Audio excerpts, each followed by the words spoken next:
Shalom na kusalimu katika jina la Yesu. Neema ya Mungu na baraka za Mungu zikae na wewe. Utaniita Morris, Mungu akubariki. Leo nina mada ambayo tunaenda kuizungumzia siku ya leo, na mimi nitabariki maisha yako na neema ya Mungu itazidi na kutembea upande wako. Na mada yangu ya leo nasema nitawezaje kutoka ndani ya kawaida. Nitawezaje kutoka ndani ya kawaida.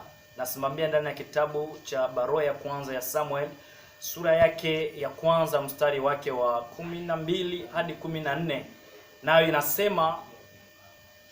inasema kwamba ikawa alipokuwa naomba mbele za Bwana, Eli akatazama kinywa chake. Basi Hana alikuwa akinena moyoni mwake, midomo yake tu ilikuwa ikitweka au haikutoa sauti, na ilikuwa inatikisika. Kwa hiyo Eli akadhani ya kuwa amelewa. Eli akamwambia, umelewa, utalewa mpaka lini? Ondoka na ulevi wako. Hilo ndo somo ambalo tutakuwa nalo siku ya leo. Na naamini kwamba neema ya Mungu ikupatie kitu ambacho kitakachofungua maisha yako kupitia somo hili. Hizi ni habari za mtumishi wa Mungu Elikana. Elikana alimuoa mwanamke ambaye anaitwa Ana, na baada ya miaka au miezi kupita akagundua kwamba mke wake hana nguvu ya kupata mtoto. Ina maana alikuwa ni tasa. Kitu ambacho kilichotokea ni wakati ambapo Elikana amegundua kitu hicho, ikambidi atafute mwanamke wa pili.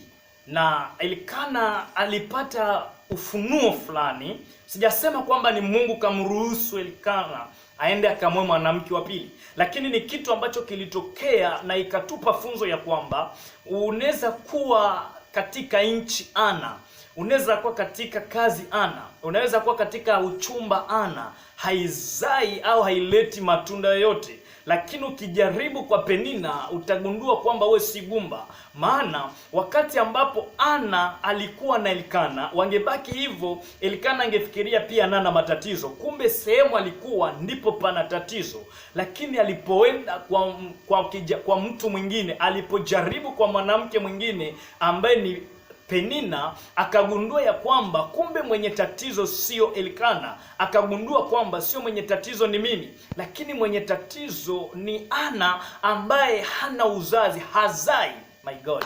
Kumbe unaweza kuwa mahali na maisha yako yanabaki kawaida, unaanza kumwambia Mungu ni wewe ndio umefanya haya, wala unaanza singizia wachawi, wala unaanza singizia watu ambao naishi pembeni. Kumbe sehemu ulipo ni Ana. Biashara unaifanya unakutana iendelei, kumbe unashangaa, unajiuliza, hao ni mimi ndo nayakopa sana, hao ni mimi ndo naipoteza hela, hao ni mimi ndo naipana vitu vingi. Kumbe upo sehemu ambapo ni Ana. Lakini ukitoka pale uingie sehemu ya Penina, utagundua kwamba wewe sio gumba. Utaelewa kwamba wewe hauna mkono mbaya. Utagundua kwamba maisha yako isingelibaki vile. Siku zote unapokataa kutoka sehemu ulipo ambapo panakupa shida, kumbe utabaki unateseka kwenye anga ambayo haikupendi. Ndio maana Yesu akagundua akasema, mlima huu ukiona umekushinda, hamia mlima mwingine. Sio faida wala sio muhimu ufie pale ambapo haupati faida. Sio muhimu au sio hekima ukufie pale ambapo unakutana hakuna kitu ambacho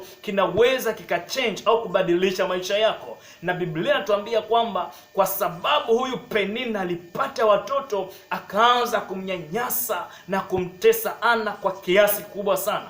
Na baada ya siku zilipoendelea, ikambidi Ana aifanye maombi kuwa silaha, ikambidi aifanye maombi kuwa faraja. Lakini kitu ambacho kimenibariki, haijalishi utasa wa Ana, haijalishi kukosa mtoto, lakini Elikana hakumwonyesha kuchukizwa na yeye, hakuonekana kumkataa, hakuonekana kumtenga, na mpaka ikafika kiasi akamwambia, mimi ni bora zaidi ya watoto 10. Ina maana wakati ambapo mtumishi wa Mungu au kijakazi wa Mungu ambaye ni Ana alipokuwa na huzuni, kwa faraja za Elikana ilimbidi amfariji, akamwambia, mimi mume wako ni bora zaidi ya watoto 10.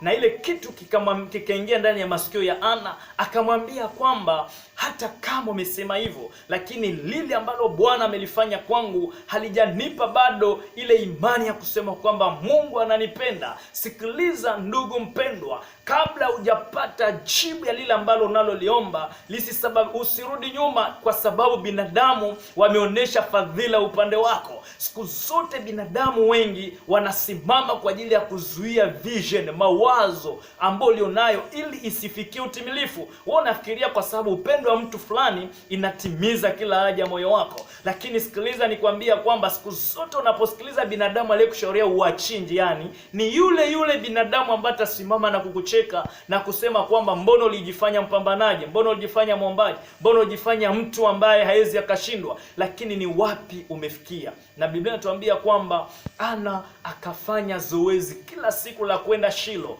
katika hekalu lililopo Shilo ambalo lilikuwa limilikiwa na kuhani Eli, na kila siku alikuwa naenda omba Mungu, lakini Mungu hakujibu Ana kwa wakati, lakini Mungu hakumsikiliza kwa wakati. Na ikafika wakati Penina akaanza kuwa na mdharau sana. Penina hakuona tena umuhimu wa Ana, na kila siku akikutana njiani inakuwa ni ugomvi. Ikafika hata wakati watoto wa Penina wakaanza kumdharau Ana, na maisha ya Ana ikawa ni machungu bila kukosa amani, ikawa ni machungu pasipo kupata raha. Akaona ndoa kuwa mzigo, akaona kuwa uchovu mkubwa sana, kwa sababu Mungu alikuwa amemwima uzao. Lakini baada ya siku zilipoenda, ikafika wakati Ana akasema sitase, imekwisha. Akaenda hekaluni. Kawaida ya Shilo, kawaida lile hekalu, ukifika ni lazima umsalimie kuhani, na unaenda na kuhani hekaluni, kisha anaenda na kuombea. Lakini kwa Ana kafanya tofauti. Hii siku ambayo moyo wake ulichoka, hii siku ambayo moyo wake ulikuwa umekata tamaa, hii siku ambayo alikuwa amepoteza tumaini, na nasema ni hii ya mara ya mwisho, akaingia hekaluni pasipo kumsalimia kuhani.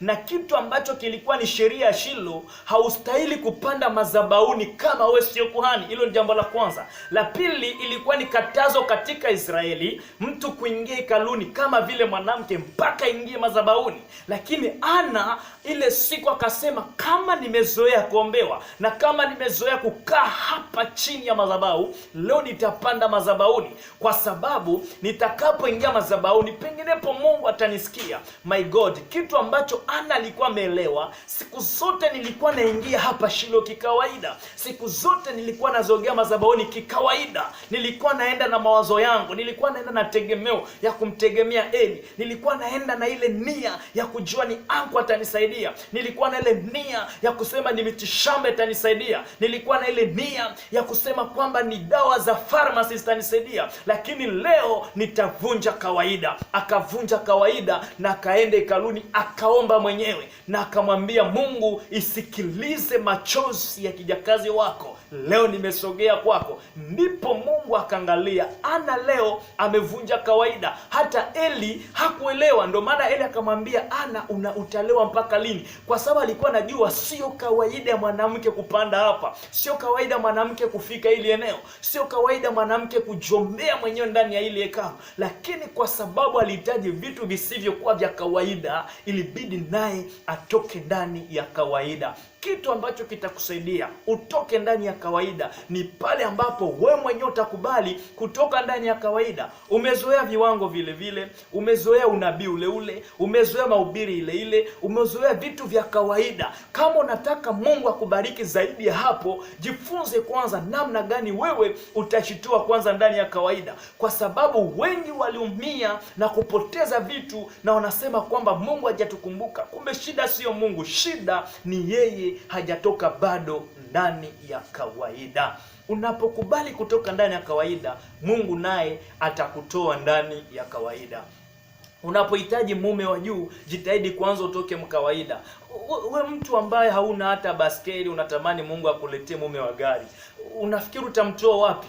Inabidi ununue kwanza gari yako. Wakati utanunua gari yako, mkipaki nyote Mlimani City, wala pale ambapo utapaki mwingine na atakuja kupaki pale. Sasa wewe uliingia kwa mguu, hauna sehemu ulipaki, mwingine alipaki mahali, mtakutanana wapi na wapi? Kama unataka vilivyo juu ya kawaida, wewe toka kwanza mkawaida, nunua ya kwako. Kule kwenye mko mnatembezea barabarani, pale ambapo utakapopaki ndipo yule mwenye gari na atakuja. Unahitaji upate bilionea, wewe una shingapi? Mtakutana na wapi na bilionea? Ndio maana kama unataka upate vitu vya juu, wewe toka kwanza chini, jifunze kutoka chini. Kama unataka upate vitu vyema, jitahidi kwanza na uwe mwema. Hakuna siku Mungu anaweza kaunganisha malaika pamoja na shetani. No, toka kwanza mkawaida. Kuwa kwanza mwema ili Mungu alete mchumba mwema. Kuwa kwanza mwema ili Mungu alete vitu vilivyo vyema kwako. Hasa hautakuwa shetani, hautakuwa na roho mbaya, hautakuwa mwenye uso mbaya. Sasa unatamani upate mtu mzuri, unatamani upate mume mzuri. Hapana. Mungu hawezi akafanya kosa ile ya kuunganisha malaika wake pamoja na shetani. Ndio maana kama unataka upate vitu vilivyo juu ya kawaida au vilivyo vizuri, jitahidi kwanza ujitengeneze wewe mwenyewe ndani. Jitengeneze kwanza maisha yako. Unahitaji mtu ambaye ni msafi, jawapo wewe ni mchafu. Anza kwanza kuwa msafi wewe. Baada Mungu kuona kwamba umekuwa msafi, na atakuletea watu wasafi mbele yako. Unatamani upate uwe mwanabiashara mkubwa sana, lakini akili ya utumiaji una. Anza kwanza kuwa na budget. Anza kuwa na ile nia ya kusema nipange budget zangu hivi. Mungu akiangalia upo vizuri kwa hesabu, atakufanya bilionea. Lakini hautakuwa mtu ambaye hauna malengo. Sasa unatamani kesho bilionea. Ni jambo ambalo haliwezi likawezekana. Kama unataka utoke ndani ya kawaida, na wewe toka kwanza ndani ya kawaida. Marafiki watakao kuja kwako ni wale ambao wanaendana na ile tabia ulionayo. Ni wale ambao wanaendana na hadhi ambayo ulionayo. Lakini unapobadilisha marafiki, kukamata marafiki wa maana ambao wapo serious, vitu vizuri pia vinaweza vikashuka kwenye maisha yako. Mungu akubariki sana na Mungu akutendee miujiza. Hii ni ya kwanza. Kesho tunaendelea na ya pili, na neema ya Mungu itazidi kusimama na Mungu azidi kukubariki. Acha nikuombee. Mungu mtakatifu, Mungu wa milele, kuna mtu amesikiliza somo hili. Acha ubariki maisha yake. Acha ubariki kila kitu. Kwa jinsi anavyotoka ndani ya kawaida, ndivyo Mungu nayo mtoe ndani ya kawaida. Katika jina la Yesu, amen. Mungu akubariki sana.